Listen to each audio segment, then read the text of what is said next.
people who have great ability to concentrate, great ability to focus, great ability to define and stay consistently within their priorities tend to be very successful in this world.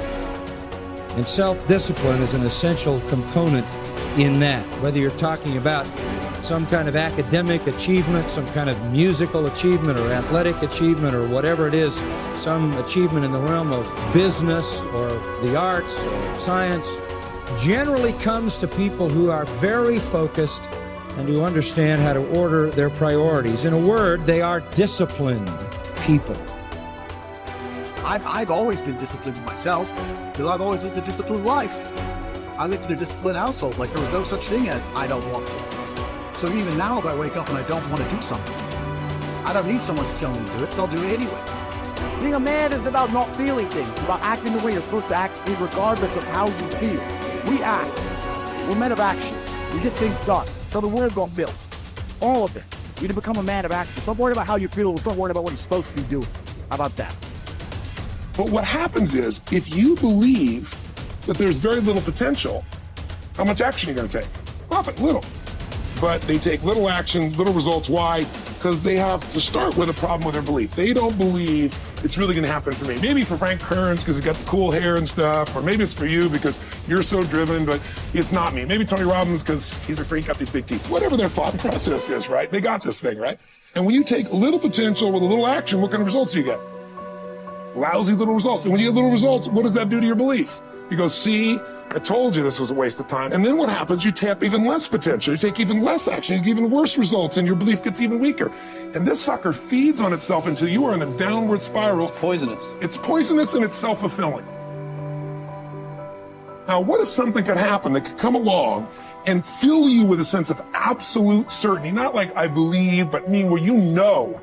In you guys' case, mine as well, we knew because we had to. Because we burned the boats. There was no other option. We had to find a way. We weren't going to live that way. We all did it in different ways and for different reasons, but in essence, that was it. If you get yourself in a state of certainty that this is going to work, I'm going to find a way, and if this doesn't work, I will make the way, then you tap a lot more potential. And when you're certain in your potential, you take massive action. When you take massive action, you really believe in something, you get great results. When you get great results, your brain goes, see, I told you I was a stud. I told you this thing would work out. Now you're even stronger. You tap more potential, take greater action, greater results. That's how you went from $300 in a week to $2,500 in 5 days to $100,000 in a month to $1 million in a day. Same thing with you. And we get momentum. That's why the rich get richer and the poor get poorer. If you just make a decision, it can be sometimes the day that starts you on a brand new journey. Sometimes when you look back on it, the day that you decided was just about as exciting as the day when you finally accomplished the project. That when you finally made the decision, you finally got through whatever barriers kept you from making that decision, and finally you made a decision. Now some decisions are incidental and some are small, and some are part of a working day. But sometimes decision-making can be one of the most important days of your life. Maybe a decision you postponed, and now you understand the penalty of postponing that decision. You've got to do something, and finally you come to the conclusion, today is the day. I now decide. And whether you decide on a new direction, whether you decide on a refinement in philosophy, whether you decide to act when before you haven't acted, you decide on a series of things that you're going to do, you decide. Deciding can be such an incredibly important, very exciting, inspirational day. So that can be an incredible source of inspiration. Now, if you don't follow through, it's not going to last all that long. If you decide and then, postpone and you decide but you still don't get to it for a week or a month or a year, soon all that energy and that source of inspiration is all dissipated.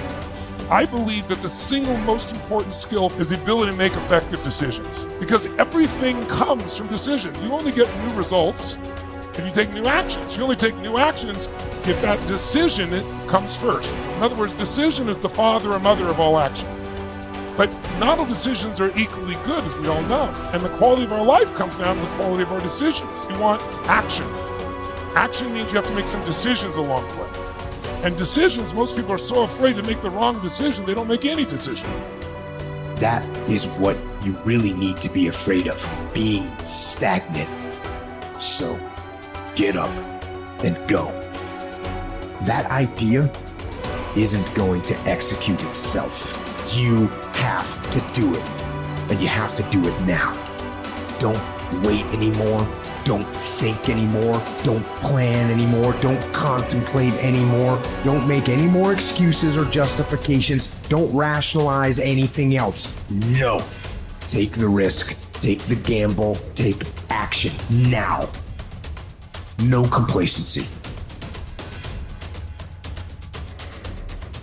By 66, Pompey had already earned the title Magnus, making him, in fact, and in name, Pompey the Great.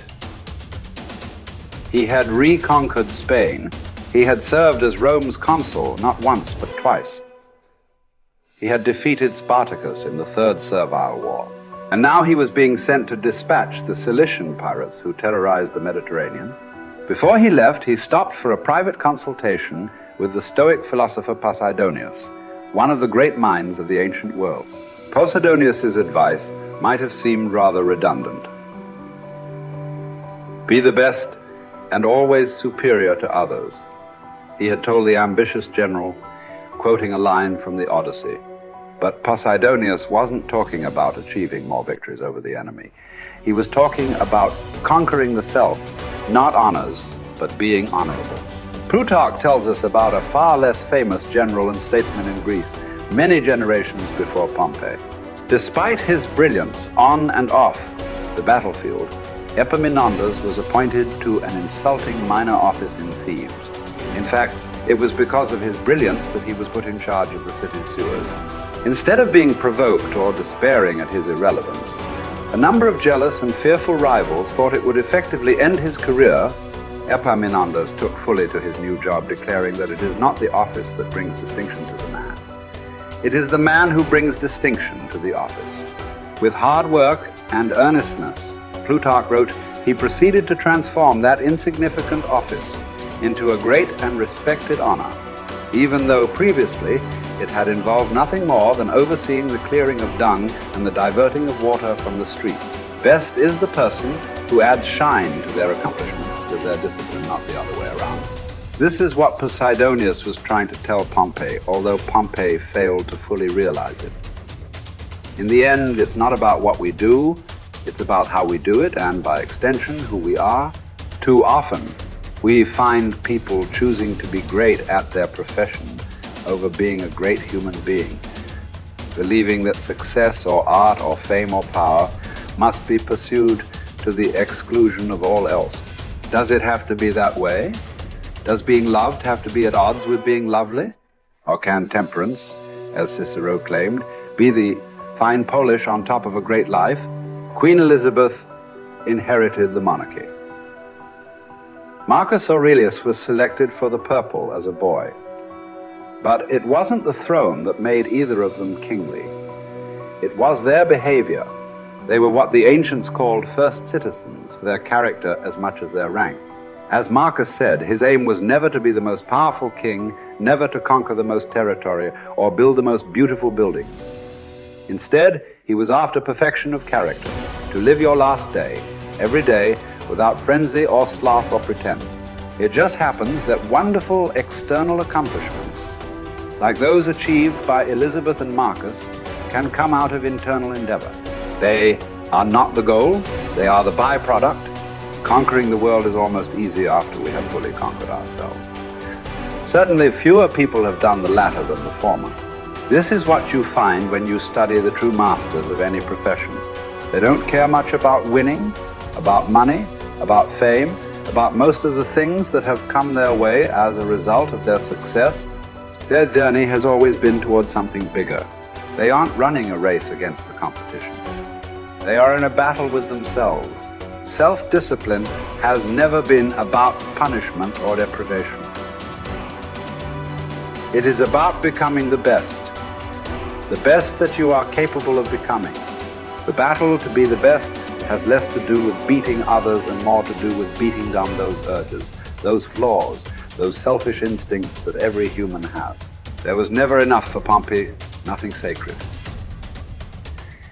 His endless ambition, his insane love of glory, as Posidonius called it, would ally him with Caesar, setting in motion the destruction of the republic he once loved. He would wake up to this Faustian bargain eventually and fight valiantly to preserve Rome, but it would be too late. He would be defeated by Caesar's armies at Pharsalus in a day, losing everything that he had acquired, and then shortly thereafter losing his life as well. His last words would quote another ancient playwright, Sophocles: "Whoever makes his journey to a tyrant's court becomes his slave, although he went there a free man. By chasing the wrong kind of best, fame, fortune, power winning, Pompey had chained himself to the worst. It cost him everything." As it does for all of us, when we compromise, when we relax our discipline, when we make exceptions and do what is expedient instead of what we know is right. History is replete with great conquerors. There are far fewer generals who were great people. Talented writers, groundbreaking scientists, incredible athletes, bold entrepreneurs. All these types are rare. Rarer still, and all the more impressive, are those who manage to achieve these feats without losing control of themselves, without becoming slaves to their ambition, to their careers, to their urges. Who will you be? What race are you running? Who are you trying to beat? And is it for the best